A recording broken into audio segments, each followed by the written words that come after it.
Hey guys, so we have our short rib quesadilla. I mean, that if that's not a treat, I don't know what is. Um, like it's what I love about this is like what's old is new again, right? So we have like this corn tomato salsa from our hot dogs that we did for this demo with GMA and Ginger Z, and we still had leftover and it's still fresh and it's good. And I had short ribs from short ribs that I made for dinner, and we turned the short ribs into quesadillas, and we turned the salsa for the hot dogs into the salsa for the quesadillas because it's COVID, and it doesn't even matter that it's COVID. Forget that it's COVID. It's just that we're using stuff up. We're not wasting anything. Okay. Is that what you did at Teca in New York when you had your Mexican restaurant? Do you make something and then you apply it to different dishes? Well, yeah. I mean, that's kind of like a restaurant trick. I'm putting some lime juice on mine. I mean,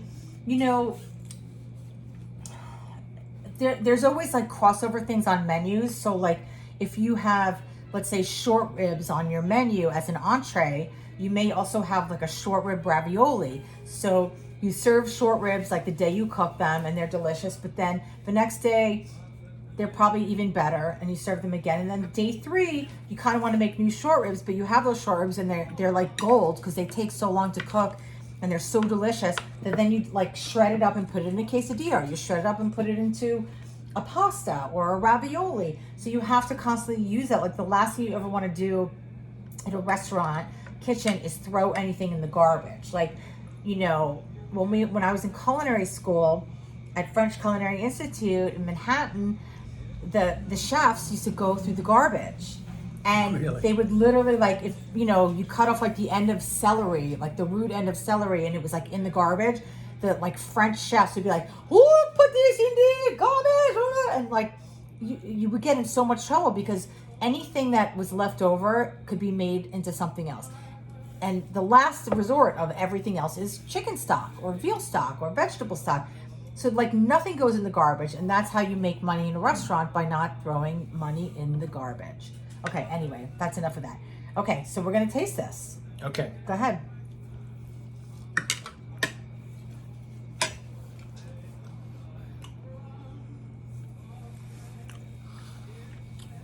It's the best thing you ever had in your life. It's so fun. It's so fun because I kind of know what you're doing. I mean, I see you putting ingredients in, but I have no idea how it's going to taste. I never do. And it's always such a nice surprise. It's always so fun. Oh. This is really fun. I mean, even with a knife, although I should be probably picking it up. And No, you can do whatever you want. I cut them smaller so you can pick them up. I might do that next. Delicious. Did you do a lot of quesadillas at Teca? Where was Teca in New York? Teca was a Mexican restaurant that I did in the off season while I was working for Jeter. I would have, he would go to Florida for the off season and I would do other things because I didn't go to Florida with him. And one year I went to Africa for 3 months and traveled, which was, that's another story, but it was amazing. One year I had 4 surgeries on my right arm from overworking my body in the kitchen. One year I came to California, swapped my apartment, and that's when I met Parker. And one year I opened a restaurant called Teca, and it was in Murray Hill.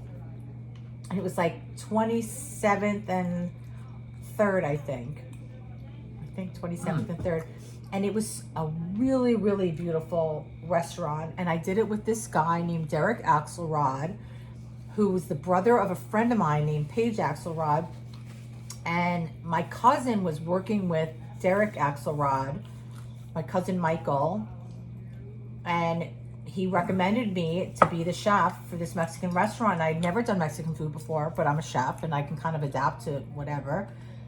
And I did a tasting for Derek and his other partners, and they hired me to be the consulting chef on this restaurant. And for literally like 3 months, 3 to 4 months during the off season of baseball, I set this restaurant up, did the menu, all the recipes, set up the kitchen, got it open, then worked there for a couple months on the line, training everybody.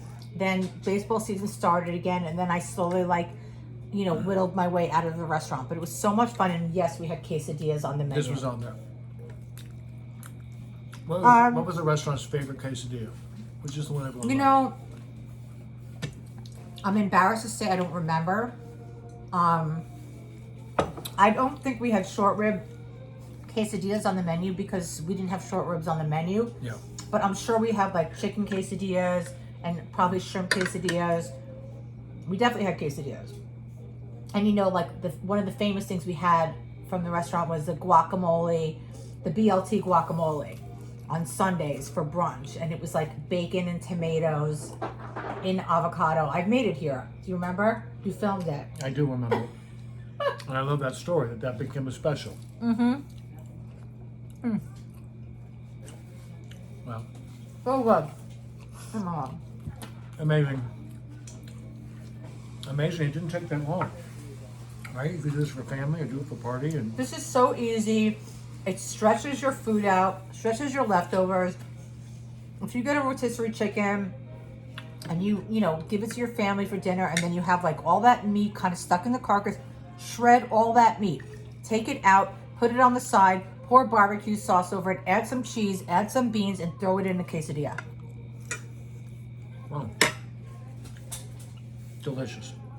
You have beef and broccoli left over from Chinese food, chop it up, add some cheese, add some barbecue sauce, throw it in a quesadilla. I'm telling you, it's like the easiest thing. Okay, well,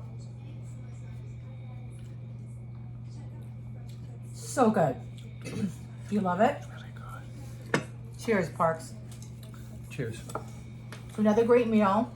To you. To the love of my life. Oh, thank you. I love you. You too. Love you too. Thanks for this. You're welcome. Fun. So fun. Okay. Cook with me, guys. I'm gonna keep eating. We'll see you soon.